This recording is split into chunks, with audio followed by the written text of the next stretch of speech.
el campo. Y bueno, la cuestión es que el objetivo nuestro dentro de este proyecto Biolivar básicamente era la evaluación del impacto del tipo de manejo de la cubierta vegetal sobre artrópodos y aves. Bueno, todos sabéis lo que es la biodiversidad, indicadores. Esta es una red trófica del olivar de un manual clásico en donde, por ejemplo, no salen las hormigas.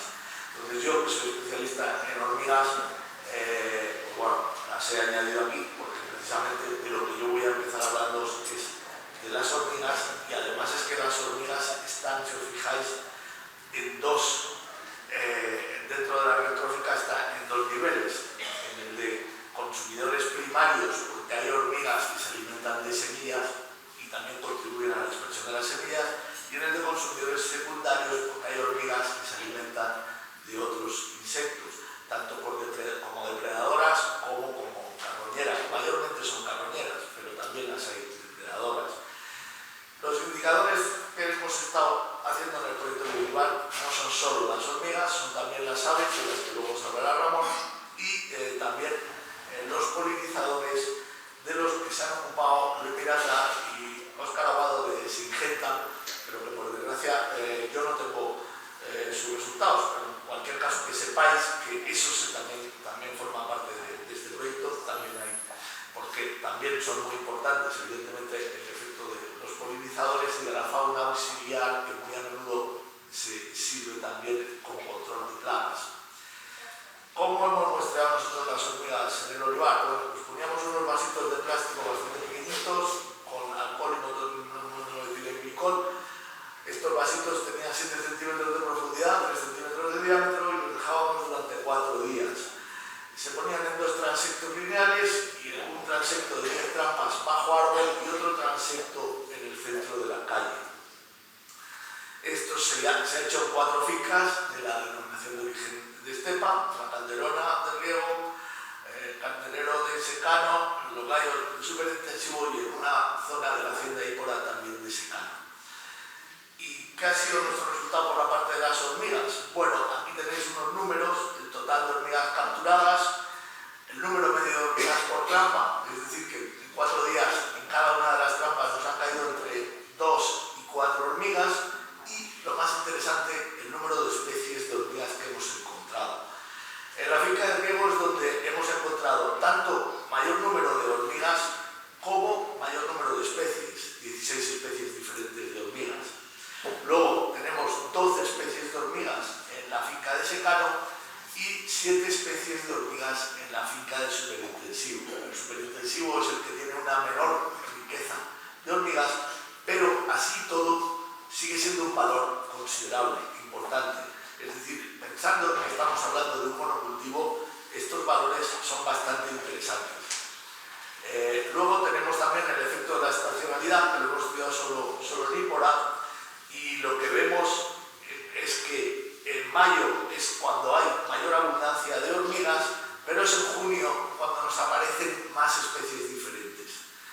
Evidentemente en octubre, ya a final de temporada, pues tenemos tanto menos hormigas como menos especies. ¿Cuáles son las especies digamos más abundantes que hemos encontrado? No voy a ponerme a decir los nombres en latín, da igual, que sepáis simplemente que aunque varían en el ranking, básicamente entre las diferentes fincas estamos encontrando las mismas especies. Es decir, encontramos a Phenogaster, que es esta hormiga que veis aquí, negra, peluda, de un tamaño mediano, 7-8 milímetros, que se alimentan sobre todo de insectos, son muy eficaces en la recolección de insectos para el proceso de reciclado de nutrientes, y también a veces suben a las flores y se alimentan de pétalos o de frutos carnosos. Esta es la hormiga más frecuente que hemos encontrado en los olivares de Estepa. A continuación tenemos una Cataglyphis que, aunque el nombre no os diga nada, estoy seguro de que todos las habéis visto. ¿Por qué? A estas hormigas en Grecia la llaman la hormiga de la siesta. Es la única hormiga que trabaja cuando todo el mundo está durmiendo la siesta. Son unas hormigas pequeñitas, de tamaño medio también, rojas, con la cabeza negra, corren muchísimo y las tenéis que ver seguro por por las calles de vuestros olivares corriendo a mediodía cuando no hay nadie más. Aquí os pongo algunas fotos para que veáis. Básicamente también lo que veis es un macho y una hembra en una cópula. Estas son las alúas. En este caso están copulando y de esta reina luego fundará un hormiguero. Entonces estas hormigas también son sobre todo carroñeras y aunque buscan la comida en solitario tienen un efecto muy importante. Y finalmente tenemos ya otras hormigas un poco menos abundantes, pero que tienen unos nidos muy numerosos. Son hormigas de muy pequeño tamaño, estas Tetramorium o Pheidole que veis aquí en las fotos, con unas reinas enormes en comparación con lo que son sus obreras, con unos hormigueros que pueden tener varios miles de obreras. Y estas hormigas, precisamente en primavera y verano, normalmente nocturnas, porque no soportan casi nada la temperatura. En el caso de Pheidole tienen unos soldados con una cabeza bastante grande, pero pensad que son hormigas de 3 milímetros.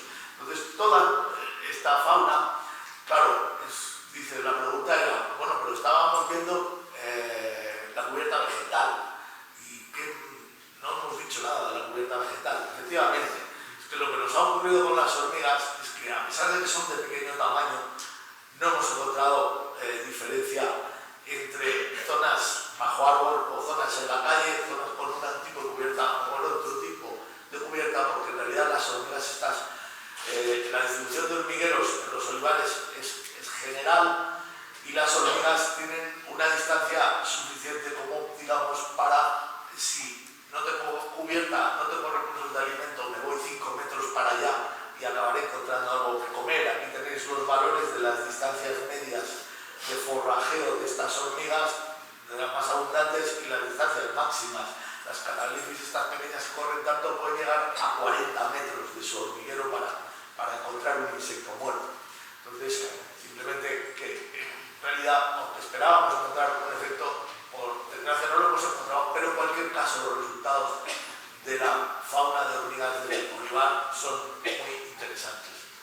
Entonces, dejo la palabra a mi compañero Ramón.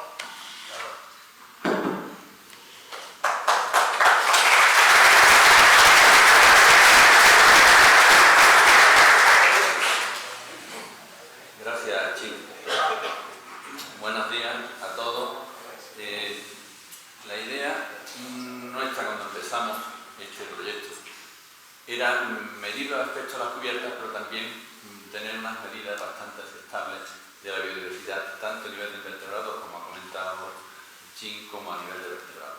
En el caso de los vertebrados, en el caso aves más en concreto, uno de los problemas que nos encontramos con las cubiertas es que, a diferencia de otros insectos más sésiles, menos móviles, y se mueven mucho, digamos que necesitamos una gran superficie de cubierta para que sea realmente, tenga efectos sobre las aves.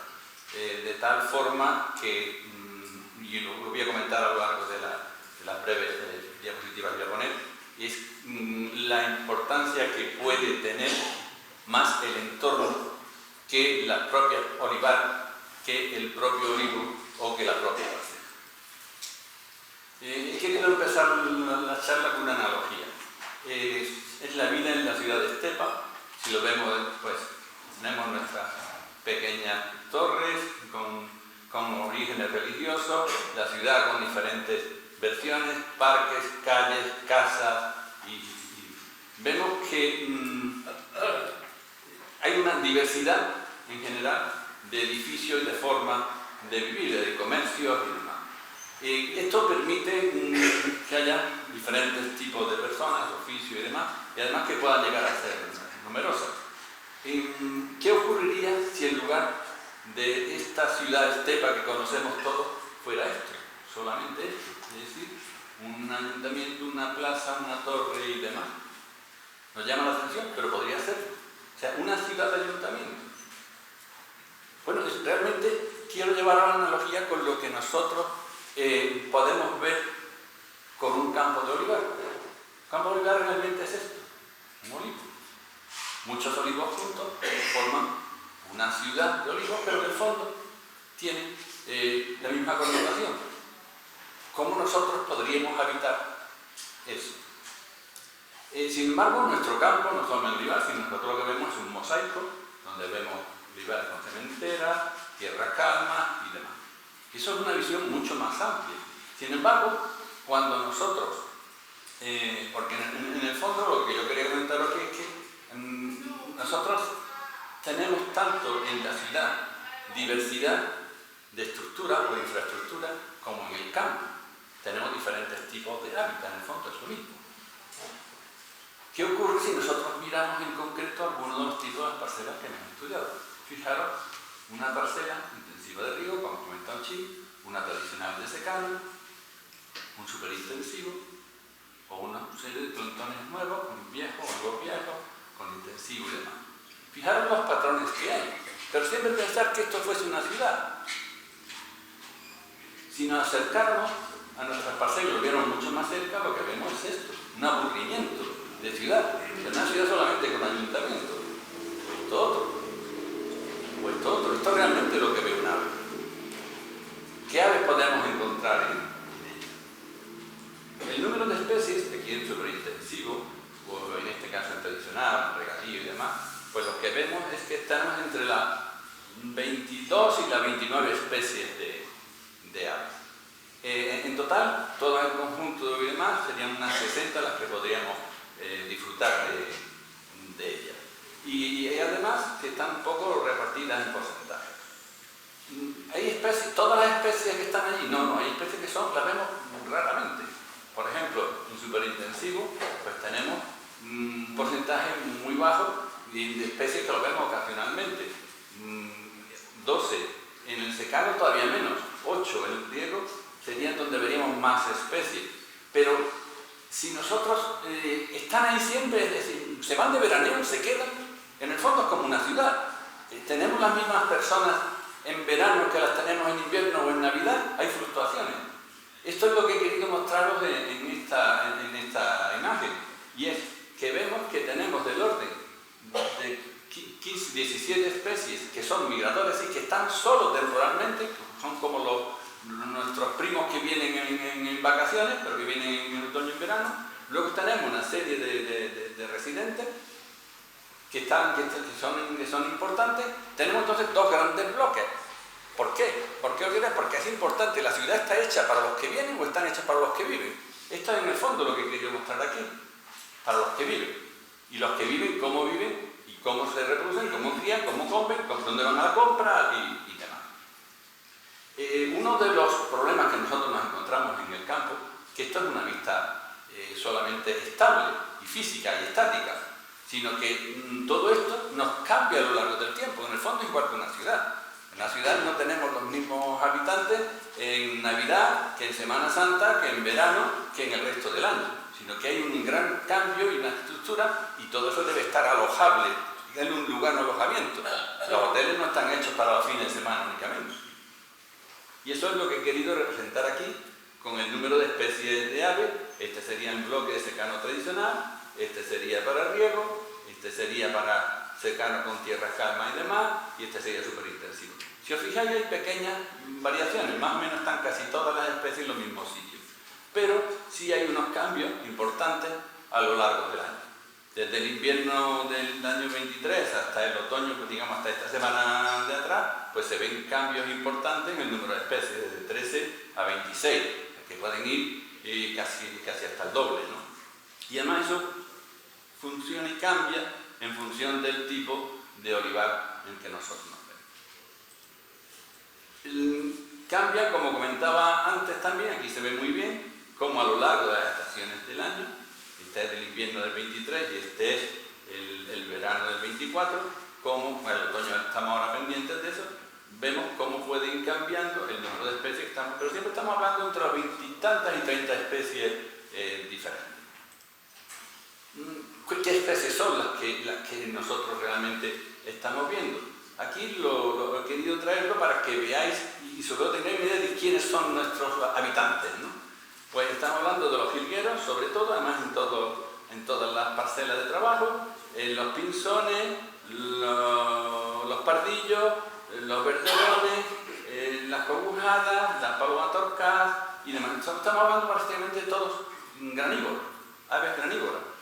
En el otro extremo, que son menos abundantes, pues tenemos las currucas, o incluso también los abejarucos, o alguna tórtola y alguna otra tipo de curruca, incluso la perdiz también. Para ir terminando, y me gustaría, para llevarnos a casa un poco el reclamo, es que tenemos más de 60 especies de aves que crían o viven en nuestros olivares, de entre 22 y 28 especies, según el tipo de olivar, la zona y el año, crían en ellos. Ocasionalmente pueden ser visitados por especies bastante raras, y os vais a quedar un poco asombrados cuando leáis o os comente. Tenemos pájaros carpinteros en el olivar, pero también tenemos águila imperial aquí en este lado. Aunque os quede sorprendido, simplemente es cuestión de mirar para arriba en lugar de mirar hacia abajo.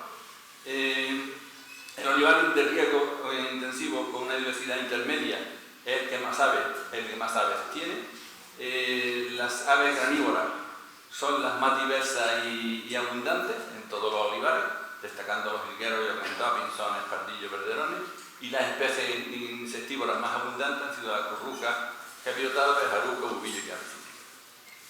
Y por último, y como conclusión final, al igual que ocurre con las personas en la ciudad, donde el factor clave es la diversidad de medios y los recursos urbanos que tienen disponibles, llámale comercio, llámale tiendas, bares, plazas de abasto y demás, a la hora de conservar su diversidad en el caso de las ciudades, lo mismo nos ocurre en el campo y los olivares, sino que no es tanto el olivar en sí, que sería como una torre o una iglesia, el olivo en sí no sería un conjunto de tiendas, sino que son las tiendas, las cooperativas, todo lo demás en conjunto, lo que da vida a una ciudad. Pues en el caso de los olivares sería no solamente el árbol, no solamente el olivar, sino el conjunto de olivares intercalado con la tierra calma, intercalado con los arroyos, intercalado con los ríos, lo que realmente incrementa la biodiversidad y nos da vida.